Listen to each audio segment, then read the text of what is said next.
You have ever wondered how you could possibly save $11,000 to $12,000 in less than 2 years? Continue watching this video because I'm going to give you my personal step-by-step guide in order for me to reach this goal by December 31st of 2025. So first things first, I am in the process of purchasing land. I have my final payment for my land last day of this month. So once I give that payment, I'll officially be an owner of my own land. I started that. I put myself on a payment plan and set up me a contract with the seller. I want to say back in October. I want to say that's the first time that I had given him a cashier's check. So now I'm just like, okay, I've paid this, or I'm almost done paying this off. I'm trying to lay the foundation because obviously I am trying to get a house built. That being said, I need to go ahead and aggressively save, not just for the building process or unexpected fees or everything that comes along with building a home, but I also need an extra cushion, an emergency fund, and things of that nature. I had already had money being drafted from my account into my savings account and high yield savings account, but I'm trying to go bigger or go home by the end of December 31st. And baby, let me go ahead and walk you through this process. You have to be realistic, and I had to be realistic with myself. I know that this can alter my life a whole lot, adding that much savings to my bank account. Not only would that like change my perspective or change my situation, it can really just open up a lot of doors. And I feel like the more that I do it, I'm going to continue wanting to save and giving myself the extra cushion. Now, I do live with my grandmother. However, I also have bills that I still have to pay every month. I help my grandmother, and I also have my own personal things. We're going to go ahead and walk through my monthly expenses and how I'm planning to save $11,000 to $12,000 for the remaining, or by the end of the year. I will be utilizing my It Girl Save To budget planner that I created months ago. It is a digital planner. However, you can print this planner off if you are looking to start a savings challenge. So in this book, this is the first page. It says, "Fighting to stay out of poverty is my daily reminder to never be broke again." And this is the page with my little quote on there. Because one thing about it, I know what it feels like to have absolutely nothing. And I know what it feels like to have semi something, you know. The selling price is $4 because I'm just like, if I am trying to help others save and join the challenge with me, I have to also give them affordable tools for them to utilize in order to save. As a monthly budgeting sheets in there, you can print these out and utilize them as many times as you need. You also have goals for the month. You can write out all of your credit card debt and everything like that. And this challenge has a $500 goal, a $1,000 goal. You have two $2,000 goals, $5,000 goals, and $10,000 goals. Let's say, for instance, I'm going to save $12,000.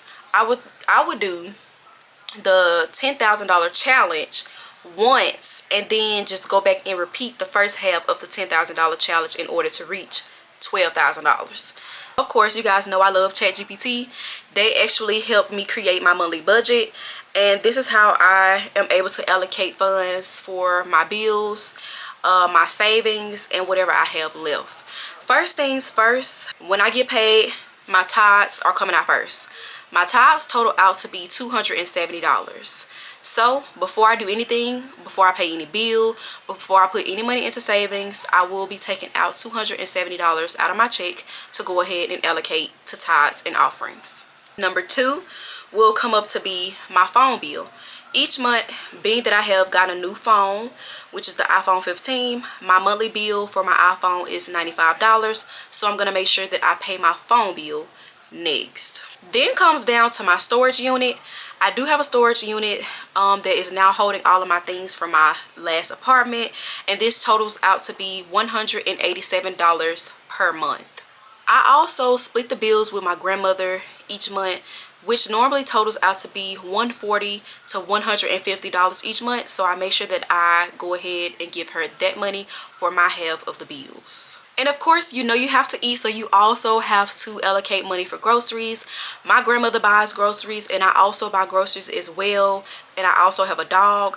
And per month, I would say that if I shop right, I will spend on an average of $250 to $300 a month for groceries. And last but not least, I do have an IRA account, IRA Roth account with Navy Federal.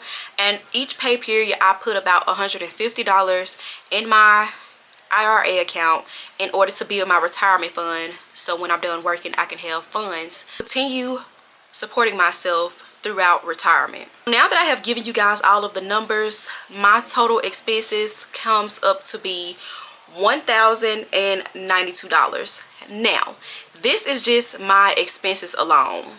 So now that you guys have got the total price, I can go ahead and jump into how in the world am I going to save $11,000 to $12,000 by December 31st? You know my expenses.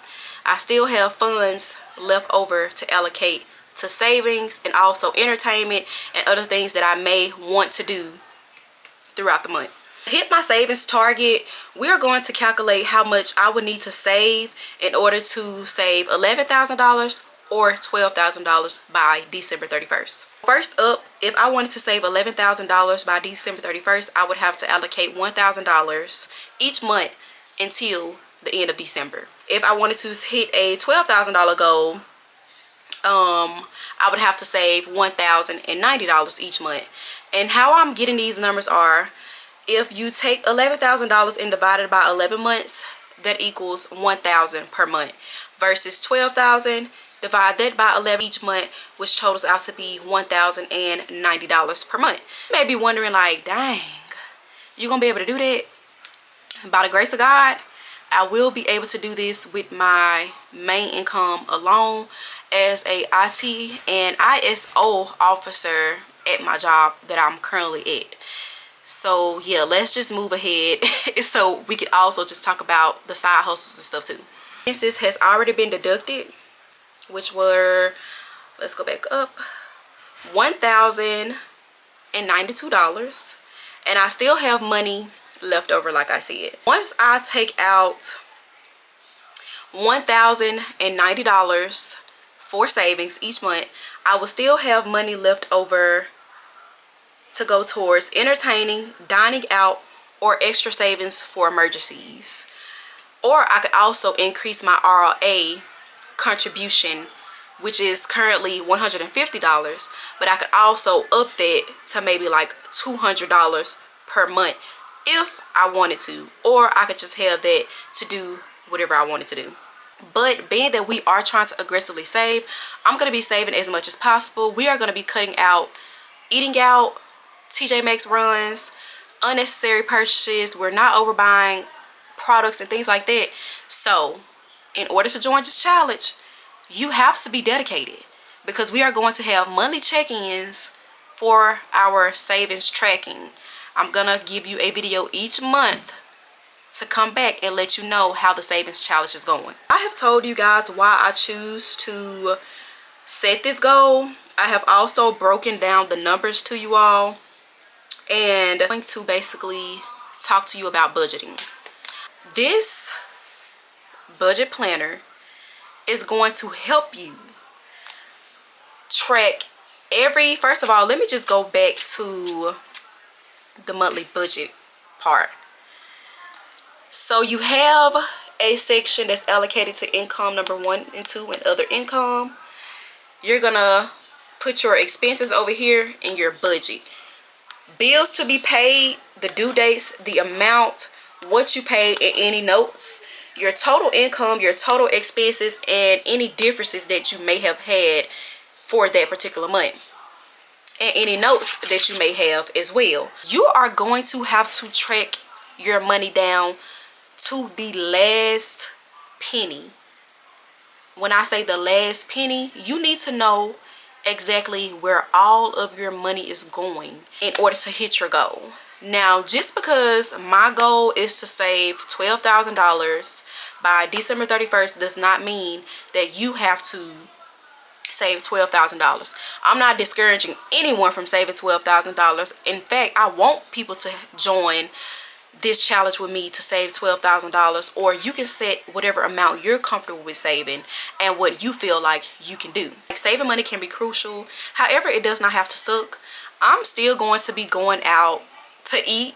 I just will not be doing it as often, but I will be minimizing my shopping significantly because I don't want to overdo it.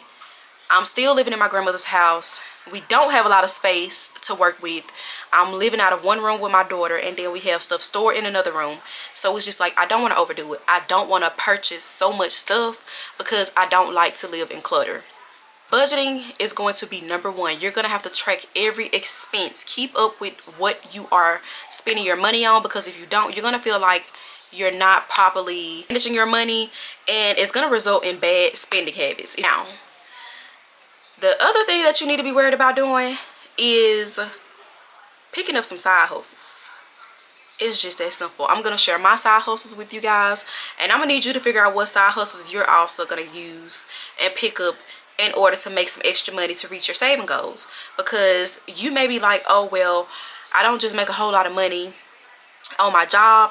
So that means you need to be figuring out something that you love doing and putting a price tag on it. And when I say something that you love doing, something that you know you can perfect, and something that you know people will not mind paying money for. So with that being said, I'm going to give you the examples of side hustles that I do outside of my main or primary job. So I recently just opened back up my skincare website where I sell soaps and body butters. I also have ebooks, and I offer website assistance, or like making flyers, building websites, and things of that nature. That's going to be my second stream of income. Income number 3, I also sell food. I sell chicken tacos, and I will be adding beef tacos to the menu, and I also do loaded fries. My tacos, you get 3 tacos for like $12, but my prices are going to increase because I have to get more bang for my buck. My food is really good, high demand. I had took a few months off because after I did a festival, I had got burnt out, so I was just like, I need a break. But now, baby, we in grind mode, so I'm gonna start back selling those tacos, and that's also gonna be my 3rd stream of income. Now, I make money in commission on Facebook and TikTok, so that's gonna be considered my 4th stream of income. You get the drift. You have to, like, throughout this challenge, you're gonna have to be willing to put in the blood, sweat, and tears to reach your goal.